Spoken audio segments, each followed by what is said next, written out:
हम बात करने वाले हैं रिवीजन रीलोडेड सीरीज के बारे में and this is for CSIR net revision. और मेनली हम टारगेट कर रहे हैं पार्ट बी से रिलेटेड कुछ चीज़ों को जो कि आपको मेमोरी बेस्ड बेसिस पे याद रखने में हेल्पफुल होगा। तो ये हम टारगेट कर रहे हैं आपके आने वाले CSIR नेट के एग्जाम के लिए। आज का हमारा टॉपिक है GPCR। पिछले वीडियो में हमने कैंसर बायोलॉजी से related revision reloaded classes attend की थी। चलिए शुरू करते हैं GPCR। तो अगर हम GPCR की बात करते हैं तो जिसका मतलब होता है, जिसका फुल फॉर्म होता है जी प्रोटीन कपल रिसेप्टर, यानी एक ऐसा रिसेप्टर जो कि जी प्रोटीन से कपल्ड यानी कपल फॉर्म में सेल सरफेस पे प्रेजेंट रहता है। ये जो कैटेगरी है ये होती है सेल सरफेस रिसेप्टर की कैटेगरी, यानी ये रिसेप्टर सेल के सरफेस के ऊपर प्रेजेंट रहता है।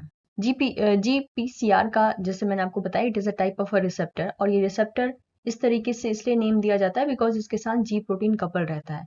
जी प्रोटीन एक हेटेरोट्राइमेरिक प्रोटीन होता है। हेटेरोट्राइमेरिक प्रोटीन का मतलब होता है जी प्रोटीन 3 डिफरेंट सब यूनिट से मिलकर बना हुआ है, इसलिए हेटेरोट्राइमेरिक बोला है।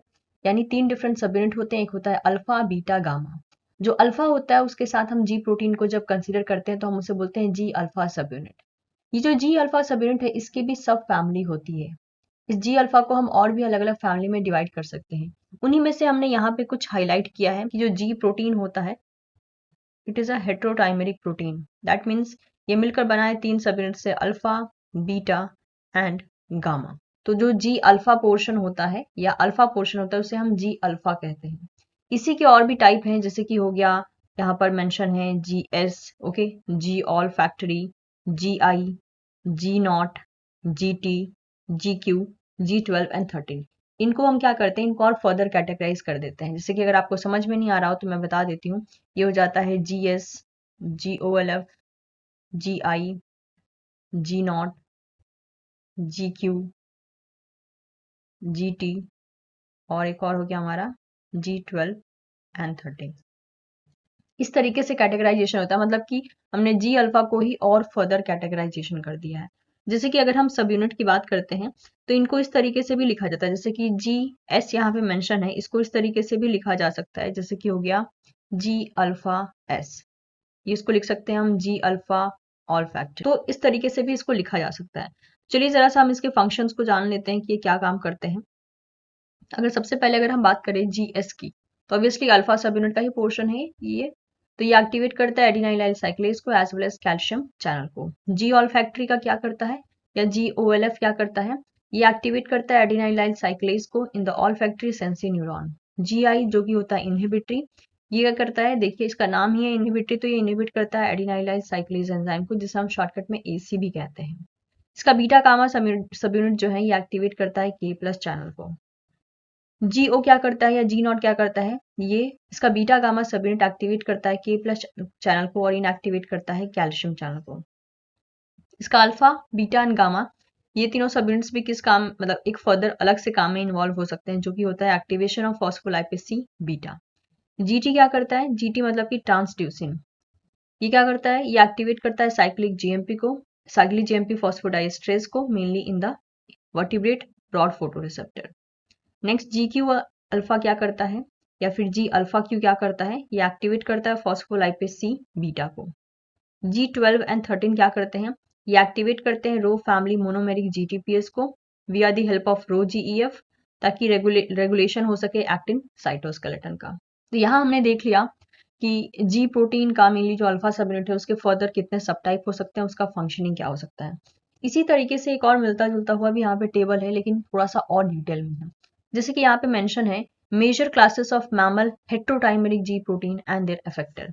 जैसे कि जी अल्फा क्लास की बात करें तो जो जी अल्फा S होता है ये इसके साथ एसोसिएटेड इफेक्टर, यानी किसको ये एक्टिवेट करवाएगा, तो ये मेनली एक्टिवेट करता है एडिनाइलाइल साइक्लेज को, जिसे हम AC कहते हैं।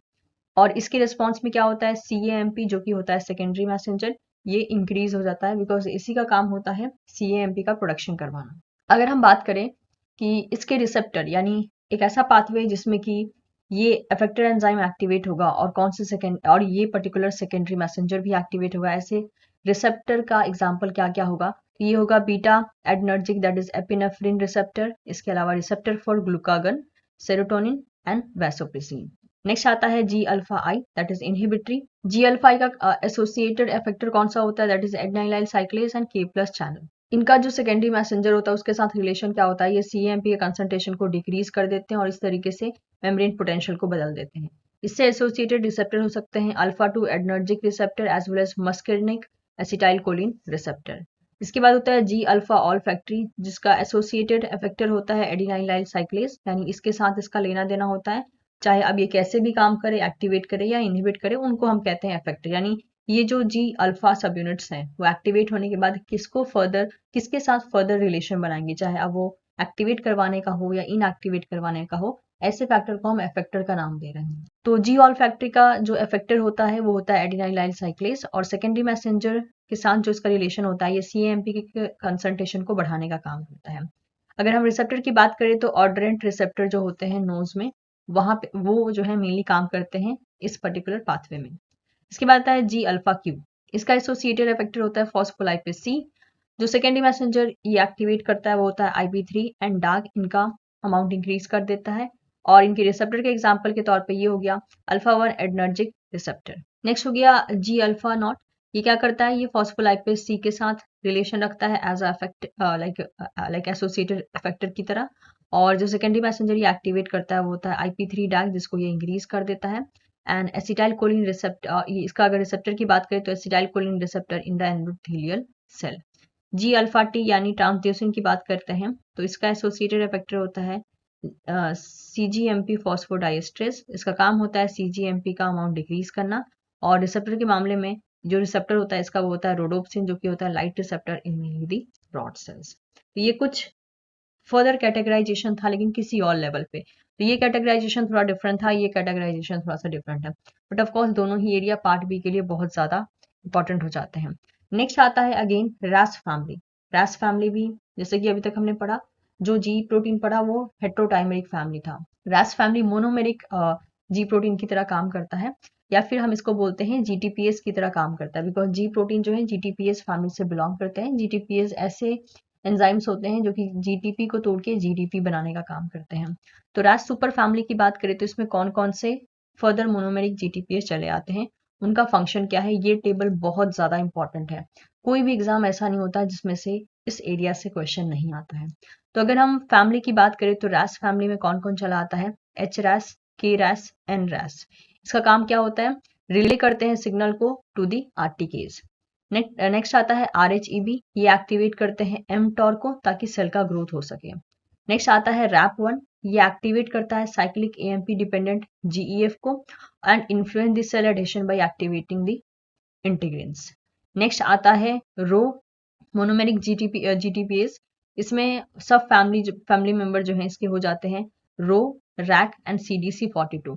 इनका काम क्या होता है, they release signal from surface receptor to the cytoskeleton and elsewhere. तो ये मेनली साइटोस्केलेटन का जो मेनली रेगुलेशन एरिया होता है उसे कंट्रोल करते हैं। ARF की अगर हम बात करते हैं तो इसके फैमिली मेंबर चले आते हैं ARF1 से लेके ARF6 तक।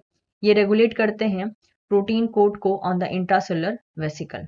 नेक्स्ट रैब, एग्जाम्पल हो गया रैब 1 से लेके रैब 60 तक। इनका काम होता है to regulate intracellular vesicle traffic, यानी वेसिकल को किस एरिया से कहाँ पे भेजना है उसमें ये हेल्प करते हैं। नेक्स्ट जो फैमिली चली आती है वो होता है रैन।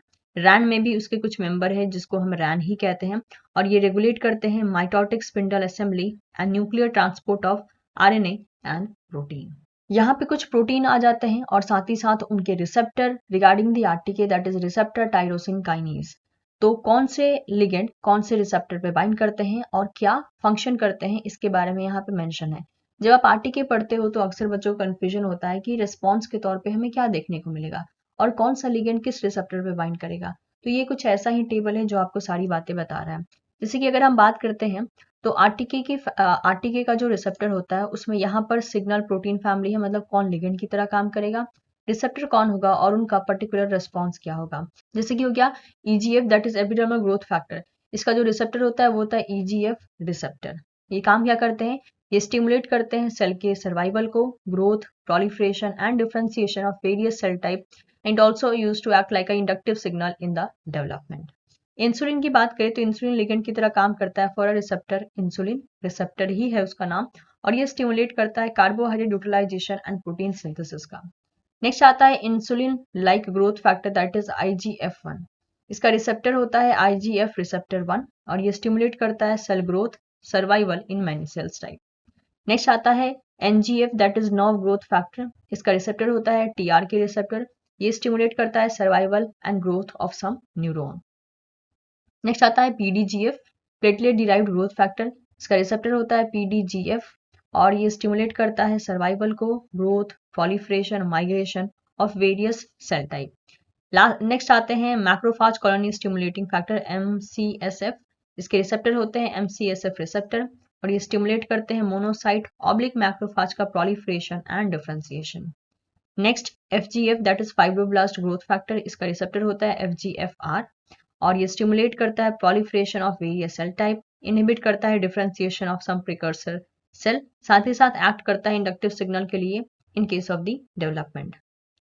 अगला है vascular endothelial growth factor that is VEGF। इसके रिसेप्टर का नाम है VEGF रिसेप्टर, ये स्टिमुलेट करता है एंजियोजेनेसिस यानी न्यू ब्लड वेसल्स का फॉर्मेशन। नेक्स्ट है एफ्रिन जिसका रिसेप्टर होता है EPH रिसेप्टर और ये स्टिमुलेट करता है एंजियोजेनेसिस और गाइड करता है सेल एंड एक्सॉन को फॉर माइग्रेशन। इस तरीके से यहाँ पे हमने कुछ ऐसे पोर्शन देख लिए जो कि GPCR एंड G प्रोटीन से रिलेटेड थे। ये सारे मेमोरी बेस्ड चीजें हैं। कुछ चीजें आप समझ सकते हो ऑब्वियसली अगर आपने डिटेल में इन सारी यूनिट्स को पढ़ा है तो, बट कुछ चीजें ऑब्वियसली मेमोराइज करने में डिफिकल्टी होगी। मैं ये नहीं कहूंगी कि आपको पूरा मेमोराइज कर लेना चाहिए, क्योंकि जितना आप कर सकते हैं एटलीस्ट आप उतना तो आपको कर ही लेना चाहिए। अगर इस एरिया से क्वेश्चन आते हैं तो आप प्रॉपर ढंग से आंसर दे पाएंगे। और कहीं ना कहीं ये पोर्शन आपको समझना जरूरी भी होता है, क्योंकि यही जो है सेल सिग्नलिंग के पूरे पोर्शन को लीड करता है। तो मैं उम्मीद करती हूँ ये पोर्शन आपको अच्छा लगा होगा। अगर आपको रेफरेंसेस जानना है तो ये सारे के सारे जो मैंने टेबल है वो तो एल्बर्ट ब्रूस एंड लॉर्डिश, यही 2 बुक्स को मैं रेफर कर रही हूँ आपको सारी चीजों को समझाने के लिए। वीडियो पसंद आया हो तो इसे लाइक जरूर करें, एज वेल एज इसे आप अपने दोस्तों के साथ भी शेयर कर सकते हैं। And don't forget to subscribe teaching Pathshala. मिलते हैं बहुत ही जल्द आपसे नेक्स्ट वीडियो में।